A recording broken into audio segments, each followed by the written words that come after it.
cette opération, il y a eu 3 faits qui sont concomitants, il y a à peu près un an et demi.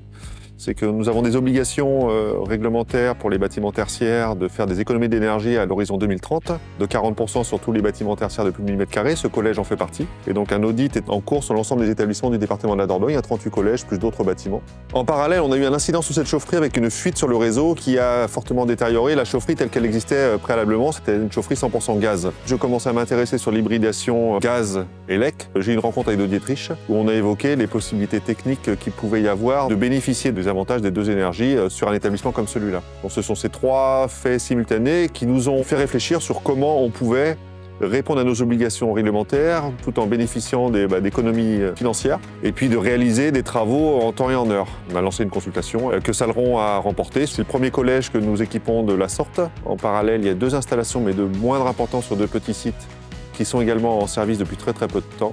Et nous avons, avec Dietrich puis avec notre futur exploitant, pris la décision d'instrumenter fortement cette installation pour voir si ce qui était prévu initialement en termes de bénéfices énergétiques sera bien au rendez-vous. Donc on va laisser passer cet hiver et à la fin de cet hiver, on en saura un peu plus sur les performances énergétiques réelles de cette installation. Si celles-ci sont au rendez-vous, je pense qu'elles le seront, nous prévoyons à l'horizon 2024 et 2025 d'équiper 6 chaufferies supplémentaires sur des installations de ce type-là. Lorsqu'on a lancé l'appel d'offres, en fait, l'hybridation était une option. Et financièrement, c'est un surcoût de 50%, mais qui est théoriquement, mais ça on le verra à l'usage, vite rentabilisé sur les premières années d'utilisation de ces nouveaux équipements. 3 pompes à chaleur monobloc moyenne température collective, les MMTC. Donc là, on a une cascade de 3 packs de 40 kW chacune qui vont fonctionner en cascade et en hybridation avec la chaudière.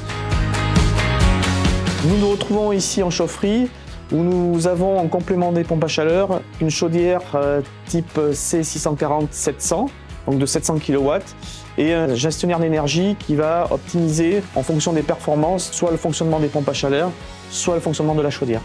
Nous avons dimensionné donc les pompes à chaleur à hauteur de 20% des déperditions, ce qui va avoir un taux de couverture de 50%. C'est pour nous donc une première hybridation. On en a eu fait déjà sur du particulier, c'est la première sur la moyenne et grande puissance. Donc c'est une installation pas trop différente des chaufferies qu'on a l'habitude de faire.